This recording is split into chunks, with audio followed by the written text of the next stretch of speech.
Orang Islam setiap dosa itu pasti ingat salahnya, terus kemudian istighfar. Dan ketika satu kebaikan dibandingkan keburukan, itu kata semua ulama, karena sayyi'ah itu bernilai 1, kebaikan bernilai apa? 10. Itu masih surplus berapa? 9. Jadi itu cara berpikir Abu Hasan Asyadzili. Kenapa kamu harus berpikir positif tentang Tuhan? Sekali berpikir tentang negatif, itu bahaya betul. Misalnya begini, kamu berpikir tak rewangi jadi kiai, sujud, rukuk, ternyata aku tetap lebu neraka, gunane apa? Itu menurut saya kan gak punya akal. Sujud itu satu kelaziman menghamba kepada Allah. Normalnya seorang hamba itu ya sujud. Kemudian gara-gara kamu ingin masuk surga, terus logika kamu dibalik, gunanya apa saya sujud?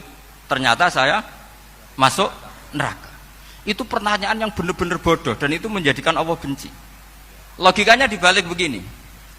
Ini saya ngomong serius karena ini bentuk kemenangan saya, ini bentuk kemenangan saya. Saya berkali-kali ngomong di kota pelajar di Jogja karena banyak pengujinya juga, bukan sekedar pendamping tapi penguji, banyak yang profesor, bukan sekedar dokter, banyak yang profesor. Jadi ya ini dok. Begini, saya pernah ditanya sama seorang dosen, Gus, saya ini ngaji hadis banyak tapi ada yang saya tidak paham, yaitu mangqala la ilaha illallah dakhalal jannah, ada kalimat wa in zana wa in saraka. Meskipun pernah zina, pernah maling. Ini kan seakan-akan mentoleransi perzinaan dan pemalingan.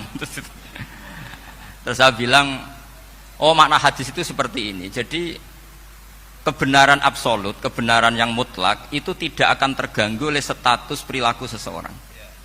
Saya berkali-kali memberi contoh. Orang yang ditangkap KPK akan bilang 1 tambah 1 2. KPK-nya juga bilang 2. Rivalitas dalam politik, Pak Prabowo ya bilang 2, Pak Jokowi juga bilang 2. Orang yang zaniyah, yang lonte pun akan bilang 2, muftinya juga bilang 2, ketua MUI-nya juga bilang 2. Artinya gini, kebenaran yang absolut adalah kebenaran yang siapapun akan meyakini seperti itu. Seperti 1 ditambah 1, 2. Kamu punya musuh bilang 2. Kalau ibu-ibu ini punya maru, ya marunya bilang 2 tadi tambah mama. Enggak tahu saya terjemahnya apa tadi. Nah, kebenaran yang absolut itu kebenaran yang siapapun pasti mengakui. Dan uniknya begini, saya kalau saya pernah ngaji acara himmah, acara pondok sarang di Demak. Kalau kamu bilang 1 ditambah 1 menjadi 2, untuk mengatakan 2 itu kamu butuh hadiah enggak? Mereka semua jawab enggak. Kita semua enjoy saja mengatakan tembok itu putih. Kenapa? Karena memang putih.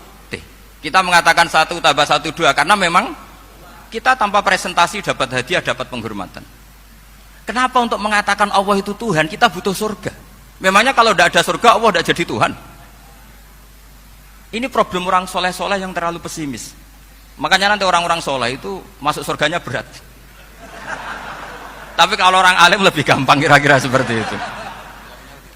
Iya, karena kan imannya lebih bagus.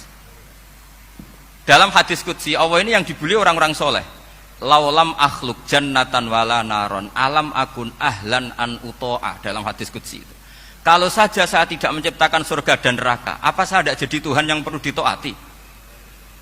Apa kalau kamu tidak saya kasih uang 1 juta terus bilang 1 tambah 1 11? Enggak kan? Tetap bilang berapa?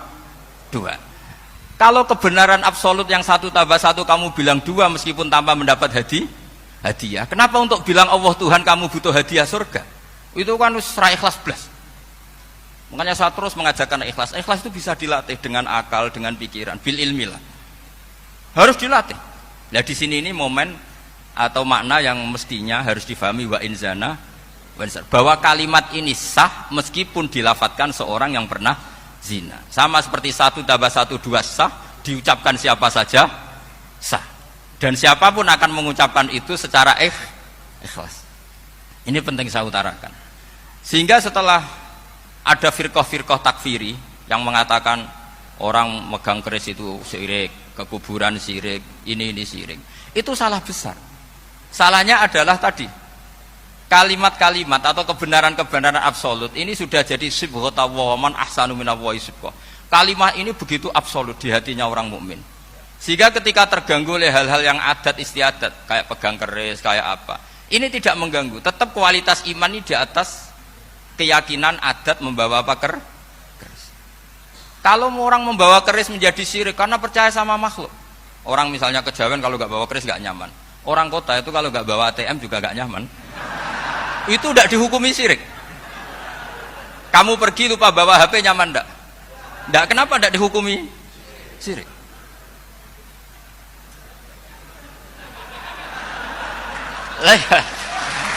Jadi ini logika.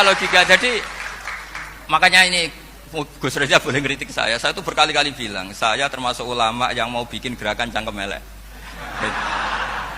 Karena nanti kalau saya nisbatkan ke Rasulullah itu tidak pantas, karena Nabi ahsanan nasi khalqaw wa khuluqa. Tapi saya siap jadi bempernya Rasulullah Shallallahu Alaihi Wasallam. Pernah ada diskusi di Jakarta, ini kisah nyata. Apa dalilnya setelah sholat salaman? Mana hadisnya? Itu dijawab hadisnya tentu kita kesulitan. Kalaupun ada hadisnya dhaif semua yang masalah mushafahah. Akhirnya mau tidak mau dijawab pakai cangkem elek. Boleh nggak kamu setelah salam nyalain HP yang off? Boleh. Boleh nggak ke kamar mandi? Boleh. Oh berarti kencing boleh, nyalain HP boleh. Yang nggak boleh itu ingat Allah. Karena mereka mengkritik wiridan, ngeritik salam. Akhirnya mikir deh. Ada nggak hadisnya orang setelah sholat nyalain HP? Nggak ada kan? Tapi mereka nyalain HP nggak hambatan. Tapi untuk salaman masalah kan? Ke kamar mandi boleh, tapi untuk wiridan tidak boleh. Akhirnya mereka sadar, oh iya, lama-lama dibisi gini yang kelompok itu, kamu itu korban aliran supaya kamu gak ingat Allah, ingatnya HP-nya. Sehingga orang wiridan kamu kritik, orang nyalain HP tidak kamu kritik. Itu kelompok itu adalah kelompok orang-orang yang supaya orang Islam itu lupa Tuhannya. Itu gerakan cangkem elek, tapi jadikan orang sadar. Jadi ini penting. Jadi kalau kamu tidak bisa bela agama dengan jalan yang lurus karena tidak bakat itu, nggak apa-apa pakai cangkem elek tadi, karena nggak mungkin gerakan ini dinisbatkan kepada Rasulullah Shallallahu Alaihi Wasallam.